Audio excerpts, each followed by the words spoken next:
कैसे हो विद्यार्थियों, पढ़ाई चल रही है। उम्मीद है कि आप पढ़ रहे होंगे।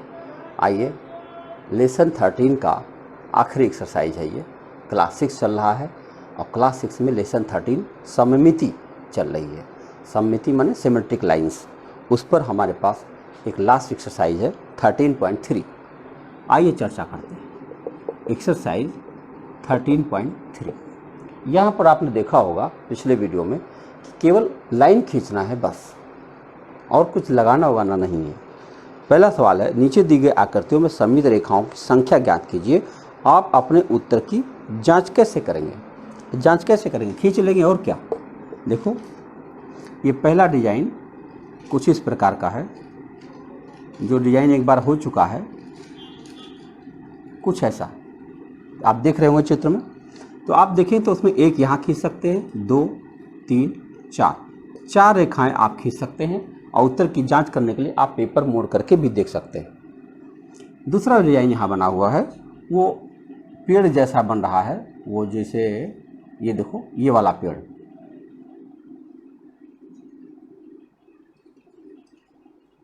कुछ ऐसे बना हुआ है।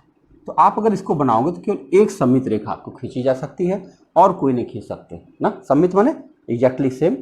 जो विद्यार्थी पिछले वीडियो नहीं देखे हो तो बता दें, एक ऐसी रेखा खींचना है जिससे कोई डिजाइन टू इक्वल हाफ में बट जाए, जरा सा भी कोई परिवर्तन ना होने पाए।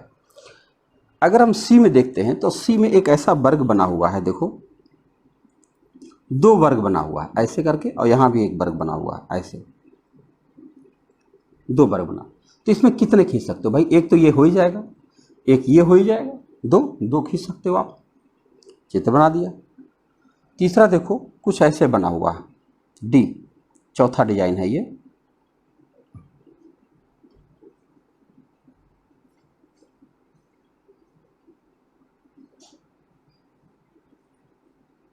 कुछ ऐसे खींचा गया। तो देखो, एक रेखा तो यही हो गई, खींची गई, और एक आप बीचों बीच भी खींच सकते हो।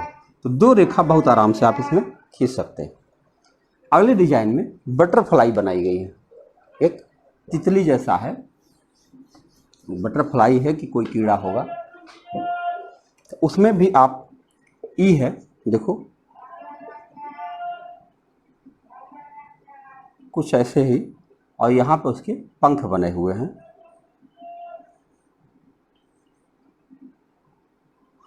कुछ ऐसे है। तो इसमें आप केवल एक रेखा खींच सकते हो बस, 2 रेखा नहीं खींच सकते हो।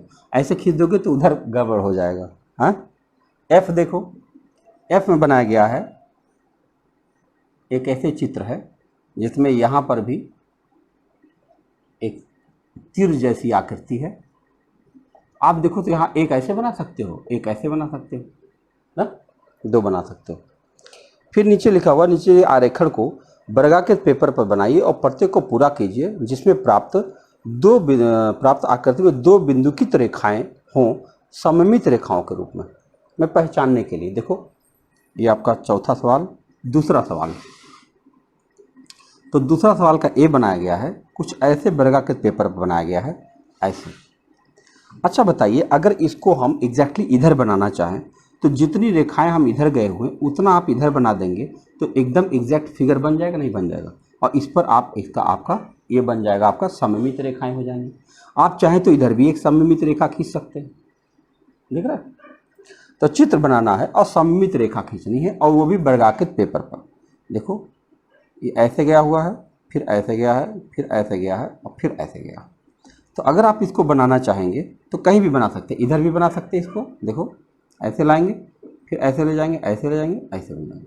तो यहाँ पर आपकी एक वर्गाकृत रेखा बन जाएगी। और अगर आप यहाँ ये दोनों समान रेखाएं बनी तो इस पर भी एक बन जाएगी। चित्र ही बनाना है, बस कंप्लीट करना है। एक और है, वो ऐसे बना हुआ है,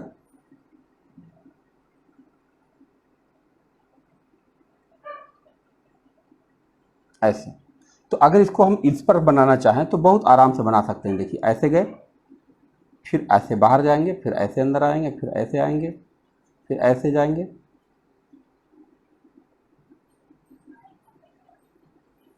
और कहाँ जाएंगे?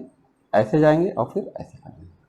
तो ये एग्जैक्टली 2 डिजाइन सेम बन जाती। तो देखिए, इसमें बनाने में चित्र में गणित जैसा फीलिंग नहीं आ रही है, आर्ट जैसी फीलिंग आ रही है।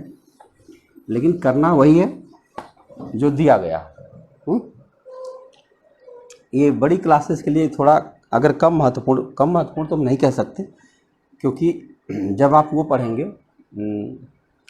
रेखा जिसमें है प्रवणता, तो आपको इन सब चीज़ों की ज़रूरत पड़ेगी। देखो अगर इस पर हम चित्र बनाएं तो ऐसे बना हुआ है, ऐसे, तो बहुत आराम से आप इसको इधर भी बना सकते हैं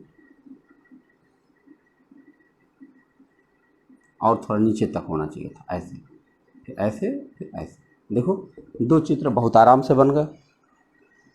यहाँ देखो कैसे बना हुआ है, अगले डिजाइन में ऐसे गया, फिर ऐसे आया, फिर ऐसे और फिर ऐसे। आप बिल्कुल इधर बना सकते हो, ऐसे बना दो, फिर ऐसे बना दोगे, फिर ऐसे बना दोगे और फिर ऐसे बना, तो एग्जैक्टली सेम बन जाएगा। देन ये कह सकते हो आप उसका कि वो बना देना है, क्या कहते हैं, प्रतिबिंब। ऐसे यहाँ भी बना दो,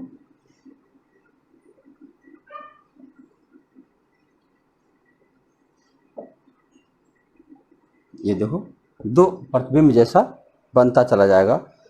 अब आकृतियाँ हैं, मज़ेदार है, टेंशन नहीं है, बस करते जाएं। जानते हो जब आप कोई चीज़ शुरू करते हो और ये कोशिश करो कि हमें करना है, तो फिर हो जाती है सारी चीज़ें।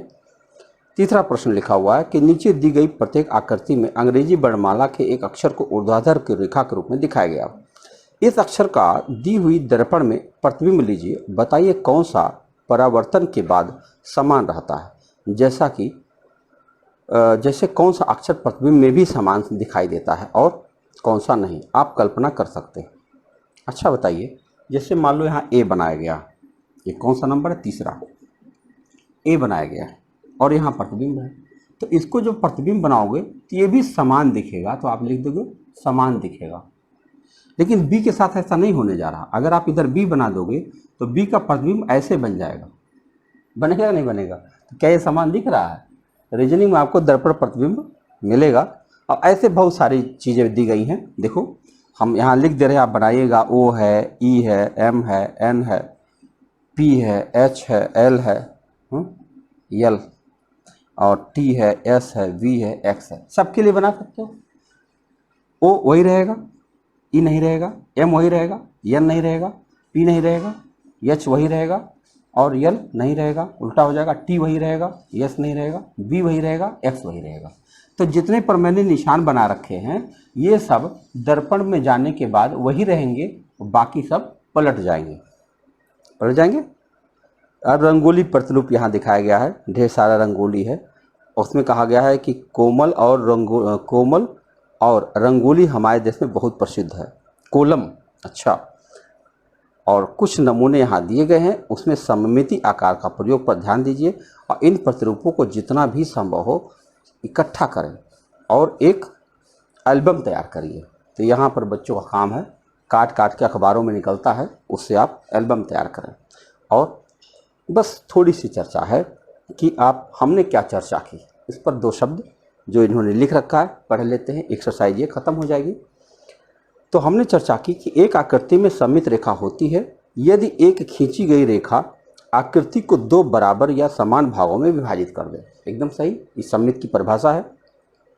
दूसरा है कि एक आकृति में कोई भी सममित रेखा नहीं हो सकती, केवल एक सममित रेखा दो सममित की रेखाओं या अनेक सममित रेखाएं हो सकती हैं। यानी किसी रेखा में हो सकती है, किसी में नहीं हो सकती, किसी में अनेक हो सकती है, किसी में दो ही हो सकती है, किसी में एक ही हो सकती है। यानी वो तो डिजाइन पर निर्भर करेगा कि उस पर कितनी सममित रेखाएं बनाई जा सकती हैं। अब यहाँ पर एक टेबल के जरिए बताने की कोशिश किया गया है कि किसमें सममित रेखाएं होती हैं और नहीं होती हैं। तीसरे पॉइंट पर लिखा है कि रैखिक सममिति परावर्तन से संबंधित होती है। यदि हम परावर्तन के बारे में जान पाते हैं तो दाएं बाएं अभिमुख सामने को ध्यान रखना है। दैनिक जीवन में बहुत उपयोगी कला के रूप में हम लोग इसको पाते हैं। और आगे अगर आप देखेंगे तो फिजिक्स में आप जाएंगे, वहाँ पे भी आपको मिलेगा, रीजनिंग पढ़ेंगे उसमें भी आपको मिलेगा। यानी ये चैप्टर कह सकते हो आप कि कक्षा 6 के लिए है, लेकिन इसका जो प्रभाव है वो आगे आपको पूरे जीवन में दिखाई पड़ता रहेगा। तो ज़रूर कीजिएगा। मिलते हैं नेक्स्ट लेसन में। Thank you.